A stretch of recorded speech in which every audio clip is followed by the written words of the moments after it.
तो चलिए शुरू करते हैं आंकड़े हमारे फैसला आपका। आज बात उन 54 करोड़ रुपए की हो रही है जो गृह मंत्रालय के आंकड़ों के हिसाब से देश भर में धोखाधड़ी करके उड़ाए गए हैं। सुप्रीम कोर्ट ने डिजिटल फ्रॉड की इतनी बड़ी रकम के गबन को पूरी तरह से लूट और डकैती बताया है। जितनी ज्यादा यह रकम उड़ाई गई उतना तो कई छोटे राज्यों का बजट भी नहीं है।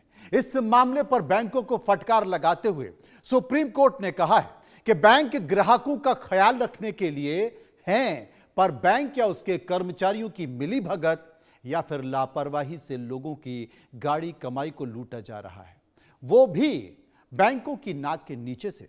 जब तक किसी को खबर होती है उसके पहले ही चुटकी में पैसे उड़ा लिए जाते हैं, जिसमें ना कोई रोक टोक ना कोई ऑप्शन।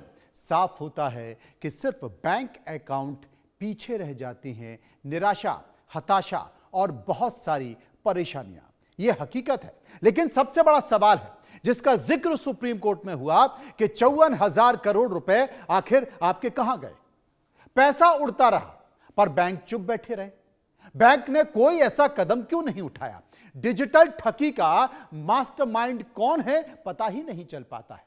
ना तिजोरी टूटती है, यहां पर तिजोरी भी नहीं टूटती है, गोली भी नहीं चलती है और पैसा गायब हो जाता है। छोटे राज्यों के बजाय छोटे राज्यों के बजट से बड़ा साइबर फ्रॉड यहां पर हुआ है और सुप्रीम कोर्ट इस बात की चिंता व्यक्त करता है।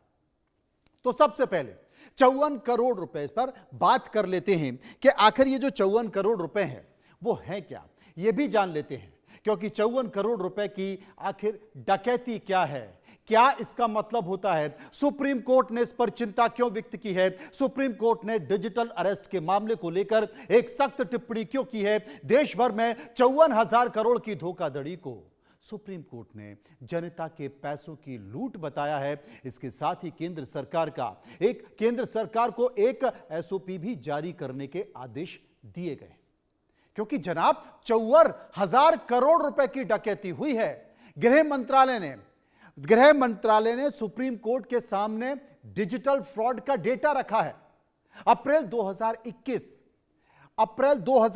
से लेकर 2026 तक का यह आंकड़ा है, जिसमें 54,000 करोड़ रुपए से ज्यादा की ठगी की गई है। जनाब 54,000 करोड़ रुपए से ज्यादा की ठगी की गई है।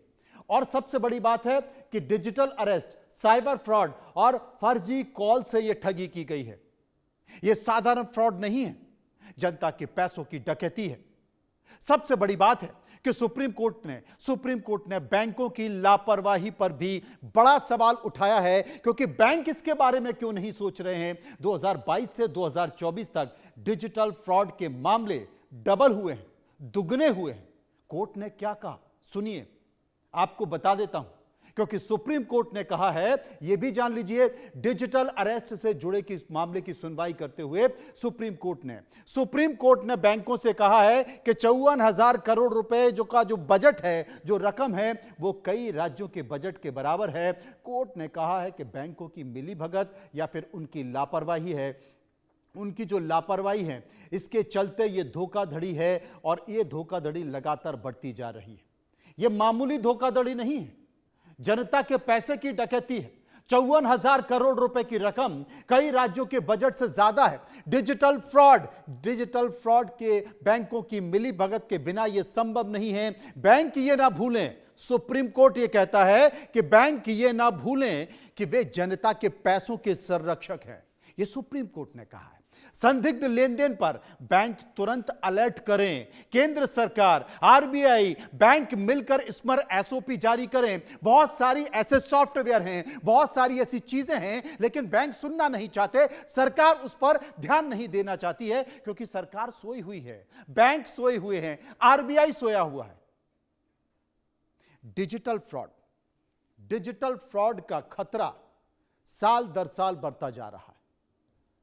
हम आपको 3 सालों का डेटा बता रहे हैं, लेकिन ये आंकड़े दिन पर दिन, सालों पर साल बढ़ते जा रहे हैं। ये सबसे बड़ी बात है।